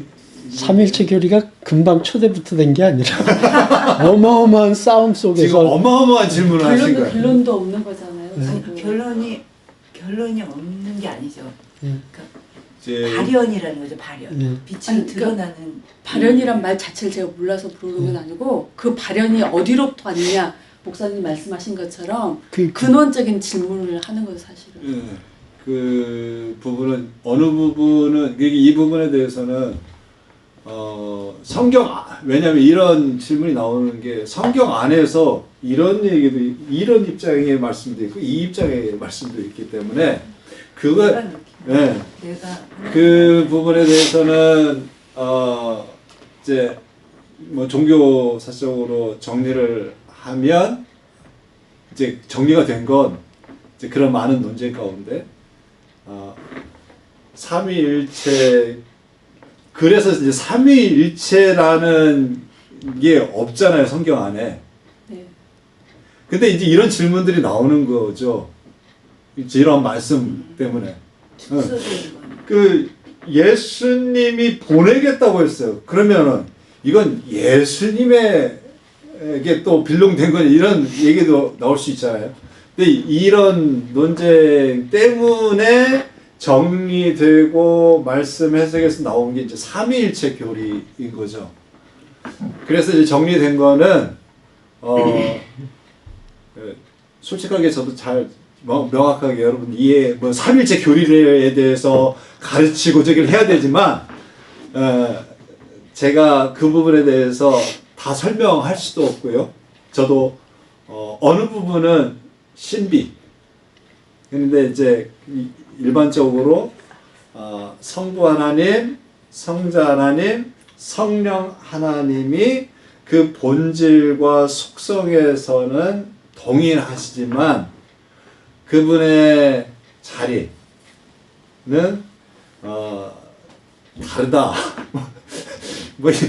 뭐 죄송해요. 인간의 제가 본질은 같은 거는 저도 알겠는데 이게 이제 전체적으로 성경을 이거 보면 약간 그런 느낌을 받는 구절들이 꽤 있거든요. 하나님이 맞죠. 전체적으로 필요한 곳에 성령님도 보내시고 예수님도 보내시고 그런 표현이 많이 이렇게 느껴지니까 그러면은 이게 본질은 같지만 어떤 다른 형태, 다른 모습으로 내가 너한테 가겠다? 뭐 너한테 이렇게 보내겠다라는 메시지처럼 사실 저는 그렇게 느껴지거든요. 중심이 하나님인데 우리가 하나님 안에 살잖아요. 하나님이 우리한테 오시는 게 아니고 하나님이 이 세상을 만드셨거든요. 그래서 우리는 그냥 그 안에 있어요. 빌로잉이 되어 있다고 생각을 해요. 그래서 그거 내가 개타냐 아니냐의 그 인간적인 부분은 저는 그렇게 생각하고 믿으면 그냥 내가 그것을 취하냐 안 취하냐 이런. 사모님 생각하는 그 빌롱은 이제 약간 질문하고 좀 다른 부분인데요. 좀 다른. 좀 다른 부분. 그러니까 좀 삼일체 하나님에 대한 거죠. 하나님 아버지, 성부 하나님, 성자 하나님, 성령 하나님. 성령 하나님은 그러니까 독자적으로 역사하시고 일하시는 분인가? 아니면 하나님 아버지께 구해야 되는 건가? 그러면은 이것과 조금 다른지만은 좀 연결되어 있는 기도는 누구에게 하는 겁니까? 그러니까 성령님 도와달라고 기도해야 하는 게 맞습니까? 아니면 예수님 저 도와주세요, 주님 도와주세요 얘기하는 게, 아니면 하나님 아버지 누구한테 기도를 해야 하는 거예요? 필요에 따라서 해야 된다는 것처럼 들리거든요. 사실 되면은 예를 들어서 저한테는 똑같은 그런 게 있거든요. 그럼 아까 이제 쭉 나온 그 지성과 그 영성이 아직은 이렇게 함께 가지 못하고 있는 상황이다 보니까 그러면 제 기도는 만약 이거를 기본으로 한다면 저는 성령 하나님 저한테도 성령님이 임재해 주세요라고 기도를 해야 되는 것처럼 사실 들리거든요. 그렇게 생각될 수 있죠. 근데 지금 그러나 그 전체적인 어느 한 부분을 보면 그럴 수 있어요. 그러나 전체적인 말씀으로 정리를 하자면 우리의 기도는 성부 하나님께 성령님의 도우심을 받아 예수 그리스도의 이름으로 기도하라는 것이 이제 정리되는 말씀이에요. 자, 그럼 성령 하나님 도와주세요. 이 기도가 잘못됐느냐? 아니에요.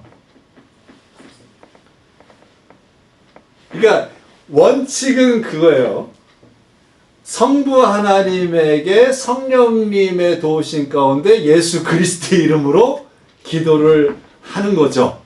그 예수님이 들어야 되는 건 알겠어요. 왜냐면은 우리는 죄인이니까 감히 직접 죄를 구할 수는 없고 대속해 하시는 예수님을 통해서만이 내 메시지를 전할 수 있다는 의미는 알겠는데, 그러다 보니까 사실 성령님의 그 위치가 과거에서부터 계속 이게 이제 좀 중심 논란이 좀 있었잖아요.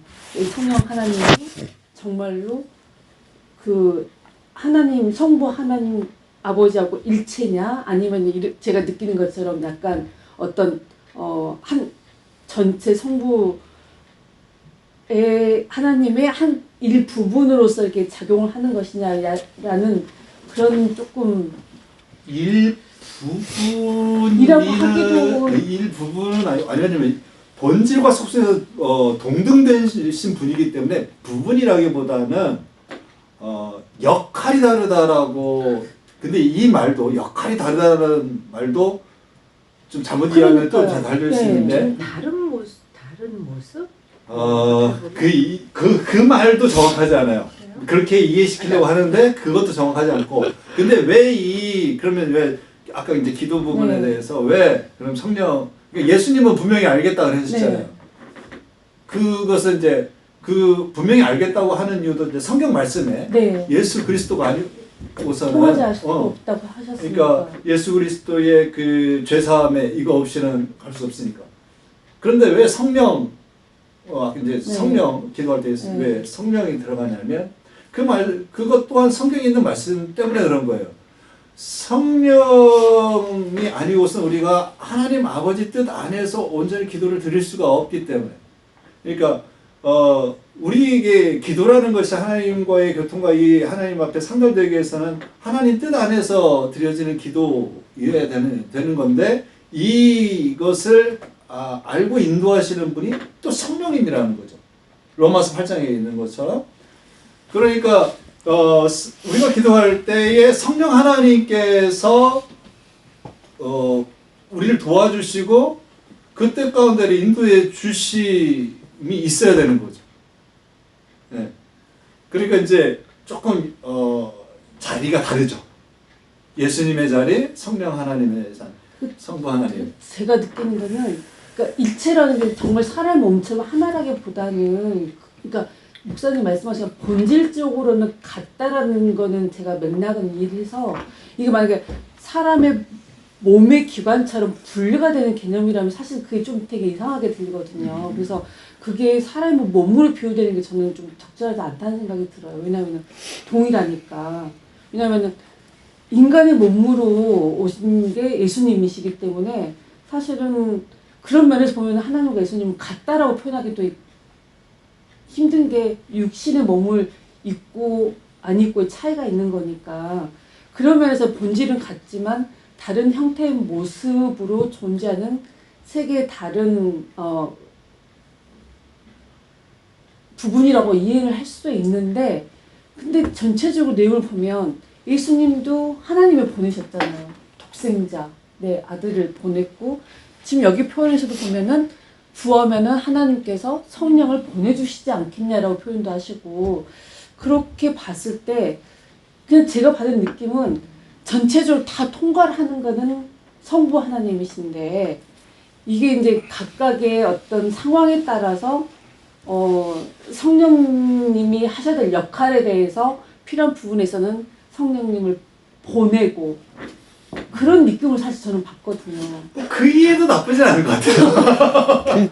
느낌을 그렇게 받죠. 우리가. 네, 저는 근데 그렇게 받아요. 그래서 사실은 삼위일체 교리는 설명이 안 되는 교리예요. 왜냐하면 인간의 경험에 없어요, 그런 게. 하나면서 세계인 경험이라는 게 인간한테 없거든요. 그러니까 인간의 언어로 설명이 불가해요. 단지 성경에 보고 최선으로 표현한 게 삼위일체인 거예요.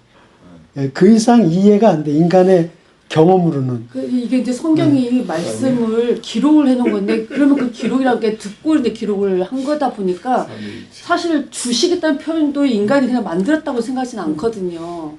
그러니까 그렇게 따지면은 이런 인간적 표현으로 하나님 전체적으로 모든 걸 다 컨트롤 타워로 이렇게 하시는데, 그렇게 생각이 들 수가 네, 있겠죠. 각각의 쓰이는 곳곳에 성령님의 모습으로 보내시고, 또 육신의 몸으로 예수님을 보내시고, 이런 느낌으로 사실은. 이렇게 생각하시면 안 돼요. 괜찮아요. 근데 아니 그런 왜냐면 그다음에 지사님의 방법으로 받아들이는 누가 그 존재를 인정. 근데 이제 그걸 신학적으로 더 깊게 파고 들으시면 이제 신학 공부하시면 되겠고요. 변증 계속 공부하시면 되겠어요. 근데 이게 본인이 느낄 때 그 능력이, 성령의 능력을 내가 더 크게 체험할 때가 있잖아요. 우리가 살다 보면. 그러면서 그게 하나님이 하신 거를 바로 계속 어떻게 보면 내 지혜나 내 지식으로, 지금은 이제 우리가 공부를 하는 거니까 지식으로 받아들일 수밖에 없잖아요. 근데 저는 훨씬 더 그 도구로서 많이 받아들여요. 하나이지만 세계.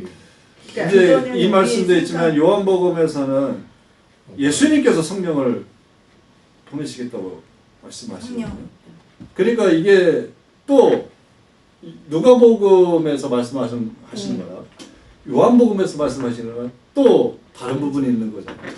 그러니까 근데 저는 예수님은 보내실 수 있을 것 같아요. 왜냐하면 예수님은 육신의 몸을 입고 근데 하나님이시니까. 이거는 사람이 쓴 거기 때문에 우리를 이해할 수 있게 하나님도, 우리도 쓴 것도 사람이 쓴 거고, 이해하는 것도 사람이 이해하는 거기 때문에. 집사님 말씀하신 그 문제 때문에 그 서로막 교회, 동로막 교회가 갈라진 거예요.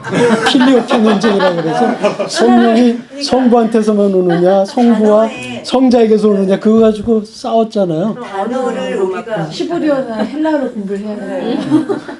근데 그걸로 공부를 한 사람도 싸운다고요.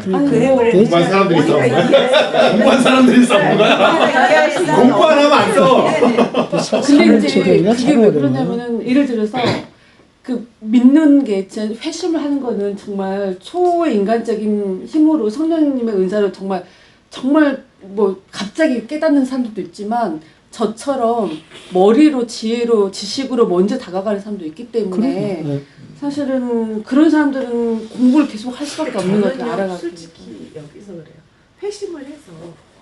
회심을 했다. 그러면은 그게 딱 지속이 돼야 되는데, 많은 사람들은 보면 회심을 한 사람임에도 불구하고 또 확신 없이 사는 사람들을 많이 보죠. 네, 그 확신도 그러고 또 정말 뭐 그 사이비 이런 거에도 해갖고 뭐 변하는 사람도 많이 봤거든요. 거기에 대한 이야기가 이 다음 강좌에서 이어질 겁니다. 왜 그렇게 되는지와 해결책과. 이어령 그 박사님이 지성에서 영성으로라는 책을 쓰셨어요. 근데 그분이 회심하고 나서 엄청 그분은 딸이 죽어가도 하나님을 안 믿었어요. 마지막 고백 안 하다가 소원이라도, 왜냐하면 내가 지식으로 이거 받아들일 수 없다고. 그분은 석학이셨어요. 우리나라의 석학인데 결국은 책을 쓰시고 하나님을 받아들이고 하나님을 가셨어요. 그러니까 그런 거를 우리의 생각과 지혜로 계속 생각하고 하면은, 이제 어떻게 보면 기도하면 하나님이 또 계속 이제 알려주신다는 거를, 근데 그 관심을 계속 우리가 두고 바라보면 언젠가는 더 머리로 더 깨달아지기도 하고 그러지 않을까. 근데 저는 생각해야 된다고 봐요. 생각하고 찾으라고 하셨으니까. 네, 생각하고 네. 삼일체 교리가 어렵긴 하지만 그래도 그게 뭔지를 더 공부하고 하는 근데 그게 저는 노력이 그게 필요해요. 봐요. 필요하신 공부를 하고 싶다는 자극을 지금 더 받으시는 거니까. 근데 이건 이제 너무 제가 알기로는 삼일체에서 하지 말아야 될 두 가지 주장인데 하나는 삼신론이고 하나는 양태론이라고 하는 거거든요. 삼신론은 신이 세 분이다. 이게. 독립적인 세 분의 신이다. 그러니까 성자신, 성령신. 그건 아니라는 거죠. 그거는 그렇게 얘기하면 안 되고. 양태론이라고 그래서 또 많이 얘기하는 게 있어요. 뭐 마치 그 얼음이 됐다가 얼음이 녹으면 물이 되고 물이 이렇게 또 하면은 수증기가 되고 그러니까 모양을 때때로 변화시켰다는 거죠. 양태론이에요. 근데 그것도 아니야. 그것도 이단이에요. 세 분이 계셔요. 근데 한 분이신 거죠. 그렇게 얘기할 수밖에 없어요. 많이 잘못 설명된 대표적인 예를 지금 말씀해 주신 거예요. 아주 중요한 부분이고 또 하나는 이제 이렇게 이제 그러니까 쉽게 이해되지 않는데 이제 이해시키려고 하다 보니까 이런 아까 이제 H2O가 그렇게 변하는 걸로 설명하기도 하고 이 어떤 역할 위치로서의 설명을 한다고 해서 내가 집에서는 아빠고 교회 오면은 목사고 그건 아니에요. 내가 학교 가면 교수고 이렇게도 이제 내가 있는 위치에 따라서 역할이 다르다. 그게 양태론이에요. 이것도 이제 그렇게 설명하시는 분들이 그것도 이제 고모도 정확한 됐다, 표현은 이모도 됐다. 뭐 그러니까 제 생각에는 삼위일체 그 말 자체가 가장 최선의 설명인 것 같아요. 그리고 이제 이것 때문에 변증이 또 시작되는 거고 왜냐면은 이제 초대교회에서 너희들 그러면은 삼신을 믿어? 이해가 안 되는 거죠. 우리는 유일신을 믿거나 아니면은 그 로마 시대의 다양한 신들을 섬기는데 얘들 보니까는 하나님 아버지를 믿는다고 하면서 예수 그리스도를 또 믿는데 근데 또 성령님을 믿는데 너희들은 세 명의 신을 믿는구나.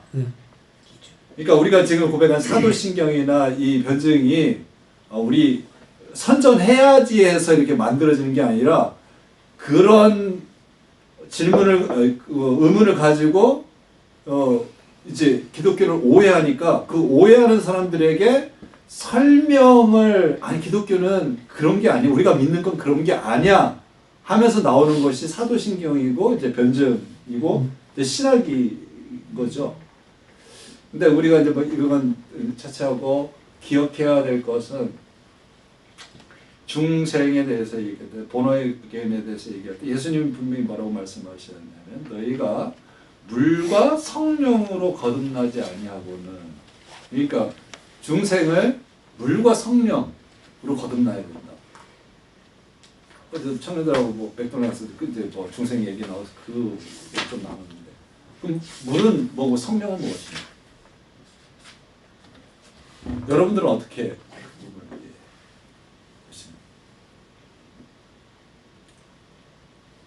사실 물 하면 떠오르는 거는 깨끗함, 씻김, 그 다음에 사실 그 물은 또 이렇게 뱃속에 아이가 있을 때도 양수, 물 속에 있는 거잖아요. 그래서 사실 물은 생명하고도 있고 인간의 몸이 70%는 물이고 그러니까 저는 솔직히 그거를 뭐 짧은 저기로는 물로 태어난다는 얘기는 사실 저는 그냥 그 물로 세를 준다는 그 의미보다는 그냥 육신의 몸으로 한번 태어나고 그 다음에 성령의 힘으로 다시 한번 다시 태어나는 그런 과정을 겪어야 된다라는 식의 이해를 저는 좀 했었거든요. 그렇게 이제 이해를 한다고 하면 이제 성령으로 다시 태어나야 한다고 이렇게 말하면은 되는데 예수님은 물로도 다시 태어나야 되고 성령으로 다시 태어나야 한다는 원어적 의미거든요. 그래서 이제 사모님 말씀하신 것처럼 이 물은 이제 세례를 이제 얘기를 한다고 하는 거죠. 그러면 세례라는 것은 뭐냐? 그럼 성령 물 세례는 뭐고 성령 세례는 뭐냐? 이제 이렇게 구분이 되어질 수 있는 거죠. 그러면 이 부분에 지금 아까 그 박 집사님이 얘기했던 것처럼 두 가지 영성적인 부분과 지성적인 부분 이를 우리가 좀 부분 간단하게 하면 얘기할 수 있을 것 같아요. 그러니까 물세라는 것은 내가 그 말씀을 배우고 그 말씀 가운데 의지를 가지고 거기에는 이제 약간 감성과 영성 얘기했지만 또 하나 들어가야 될 부분이 의지적인 부분이 있긴 한데 그건 나중에 또 얘기시키게 되면 얘기하고요. 이 지성적인 부분으로 진리를 깨닫고 알고 자기가 결심한 부분. 그러니까 그게 필요하다는 거예요. 지성적인 깨달음. 그리고 지성적인 깨달음 가운데 갖는 자기의 고백과 공동체 앞에서 하나님 앞에서 고백을 하고 나는 믿습니다라고 하는 게 이제 세례 의식이에요. 하나님과 공동체 앞에서 자기 의지를 가지고 그 말씀을 깨달은 가운데 받아들이는 것. 그 다음에 이거는 성령으로 거듭나는 것은 영성적인 부분인 거죠. 그 하나님에 대한 구체적인 감정적인 확신과 그 경험. 이 두 가지가 병행되어야 한다는 거예요. 그건 이거 아까 이제 박 집사님 말씀하셨던 그 영성과 지성이 함께 가야 된다는 거예요. 그 다음에 그거 더불어서 우리의 그냥 예배라는 것도 영과 진리로 예배를 드려야 한다 말씀하셨잖아요. 그러니까 그것도 마찬가지고 우리가 드리는 예배도 진리로 예배한다는 것은 그냥 뜨겁게 찬양하고 이게 아니라 그러니까 내가 왜 예배하는 거고 누구한테 예배를 해야 되는 거고 예배는 어떻게 드려야 하는 것이며 그러니까 그것에 대한 분명한 지적인 깨달음이 있어야 되고 말씀에 대한 분명한 공부와 깨달음 가운데 드려져야 참된 예배로 나갈 수 있는 거죠. 그러나 그런 깨달음만으로는 참된 예배로 나갈 수는 없는 거고 영으로 드려지는 예배가 있어야 됩니다. 그러니까 이 두 가지가 병행이 되어야 하는 것에 대해서 그 부분에 대해서는 저도 공감하고 있고 그래서 이제 계속 구하고 기도를 하고 있는데 그 말씀하신 것처럼 그러면은 그 지적인 부분에 대해서는 굳이 왜 물이라는 도구를 쓰셨을까요? 흙으로도 할 수도 있고 다른 물질이 있을 텐데 굳이 물을 선택하신 거는 다른 의미가 있지 않을까요? 그렇죠. 생명에 그 영광이 주겠죠. 깨끗하게 말 그대로 깨끗하게. 시스템의 그 형식을 그 당시에도 세례자 요한이 그렇게 세례를 줬잖아요. 예수님도 그 전투적으로 나오고 인간들이 이제 해왔던 그 죄에 대해서 받아들이시고 세례를 받으시죠. 그렇게 받으실 필요가 없으신 분이시지만 그 전통과 그 의식을 수용하고 받아들이시고 그 행위를 통해서 우리도 그것을 이제 따르게 하시는 거고 그러나 이제 그것은 어떤 행위로서만이 아니라 지금 얘기했던 것처럼 그 안에 담겨진 그 의미 그 의미를 가지고 그것을 행하게 하시면서 말씀하셨어요. 저는 사실 꼭 물이라는 게 의미가 되는 게 사실 그 아이가 엄마 뱃속에 있을 때 물 안에 있는 거잖아요. 그래서 그 물의 의미가 사실은 진짜 생명과 연관되어 있는 정말 그 물에서 세를 예전에는 물에 들어갔다가 나왔으니까 그래서 정말 다시 엄마 뱃속에서 다시 태어나는 그런 느낌으로 그렇게 세를 하는 게 아닐까? 그렇죠. 그런 의미로도 생각할 수 있겠죠. 그 물의 의미는 그렇게 확장시켜서 해석할 수 있는데 근데 그 성경 본문 안에서 말씀하실 때는 물로도 다시 태어나야 되고 성령으로도 다시 태어나야 한다.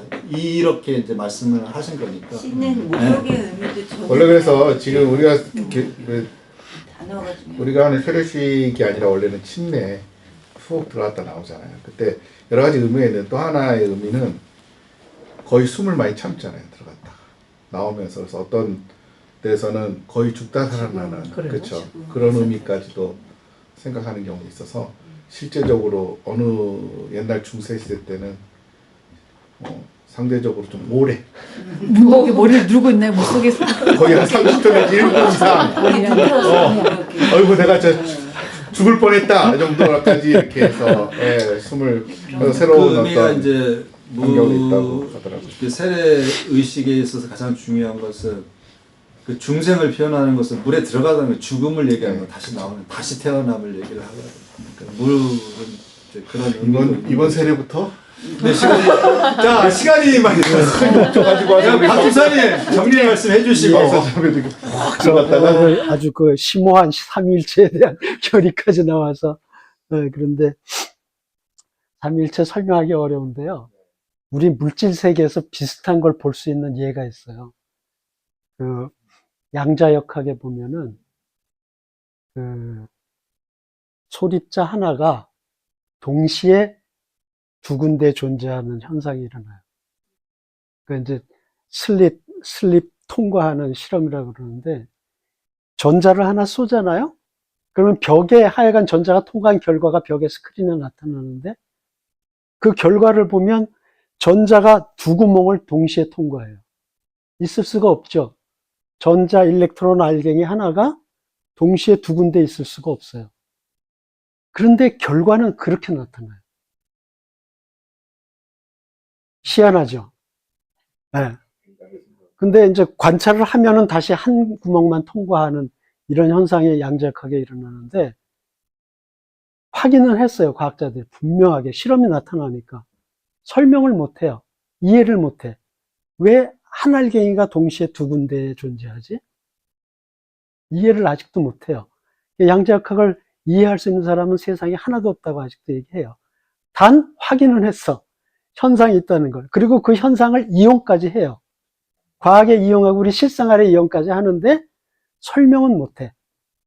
그래서 그 현상을 가지고 어떤 학자가 얘기를 했는데 그걸 그대로 삼일체 옮겨놓으면 똑같이 번역이 돼요. 인간이 모르는 것 뿐이지 없는 건 아니다. 그 얘기거든요. 삼일체가 인간은 이해를 못하지만 그 존재하는 건 부정할 수가 없는 거죠. 그러니까 물질 세계에서도 같은 현상이 일어나는데 하물며 하나님이야. 이제 가장 최근의 설명이 그거예요. 과학적인 설명이. 부정은 하지 않지만 인간이니까 계속 궁금하고 알고. 예. 그 정확한 말인데 그거 다음에 언제 시간 있으면 제가 한번 소개해 드릴게요. 데이비슨과 거머의 실험이죠. 전자는 확실한 입자니까 두 줄이 나타날 거라고 예상했습니다. 그런데 또 간섭무늬가 나타난 겁니다. 입자인 전자가 도중에 파동으로 바뀔 리가 없죠. 절대 있을 수 없는 일입니다. 그러면 전자가 파동처럼 간섭무늬를 어떻게 만든 걸까요? 서로 간섭해서 만들어진 간섭무늬인데 슬릿 하나를 통과하는 것만으로는 결코 만들어질 수가 없는 무늬입니다. 전자 하나가 두 슬릿을 동시에 통과하기라도 한 걸까요? 분명히 하나를 쐈는데, 다시 강조하지만 전자라는 확실한 입자를 확실하게 하나만 쐈는데 두 개로 복사된다는 건 말이 안 되죠. 그래서 무슨 일이 벌어진 건가 관측하면서 다시 전자를 쐈더니 전자가 갑자기 상식적으로 행동합니다. 전자 하나가 두 슬릿 중 한 곳만 통과한 거죠. 관측을 안 했더니 다시 간섭무늬가 생깁니다. 미치고 환장을 노리십니다. 결론은 전자 하나가 동시에 두 구멍을 통과하면서 파동처럼 간섭무늬를 만들어낸 것입니다. 그리고 전자뿐만 아니라 빛, 광자까지도 파동성과 입자성을 동시에 가지고 있었으며 광자와 전자보다 훨씬 큰 중성자, 플러렘 같은 분자, 플러렘보다도 큰 생체 분자, 아미노산 같은 것까지 이중 슬릿 실험에서 이중 슬릿 실험이라고 알려진 양자역학 실험을 통해 전자나 광자와 같은 작은 입자가 동시에 두 곳에 존재한다는 사실이 밝혀졌습니다. 그러나 이러한 현상을 인간의 경험이나 언어로 설명할 방법이 없습니다.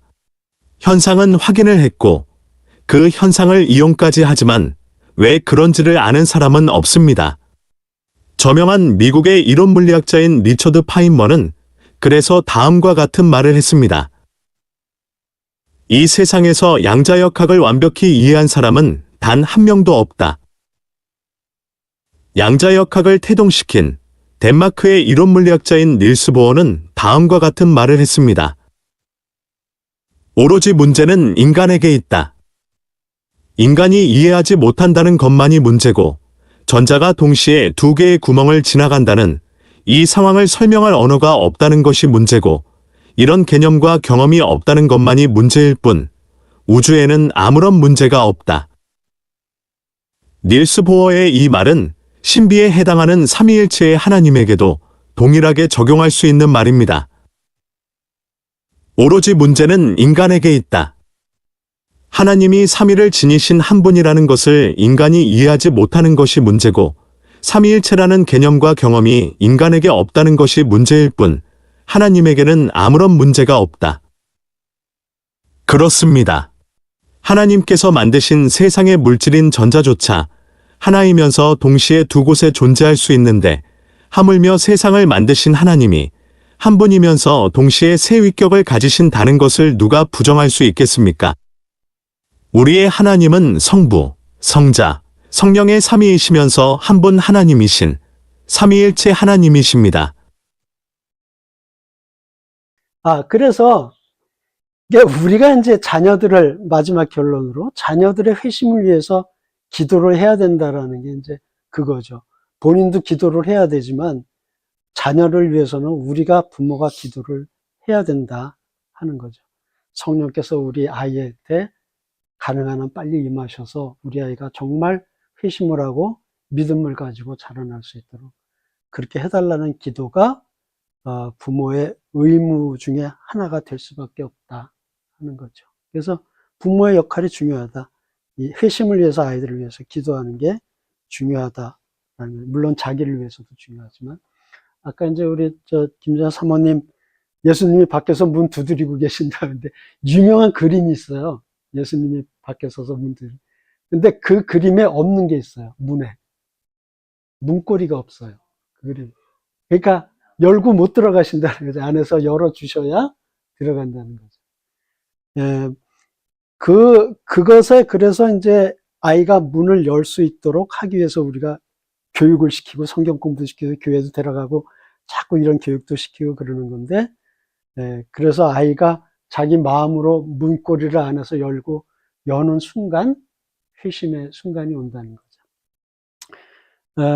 그거는 이제 이 강좌 맨 마지막에 사실은 할 말씀이었는데, 예, 그렇게 말씀드리고요.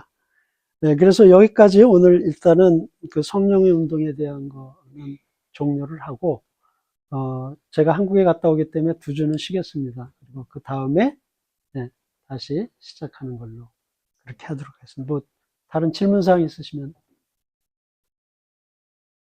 예, 그러면 오늘은. 예, 그럼 오늘은 여기까지 마치고, 네, 장로님 댁으로 가도록 하겠습니다.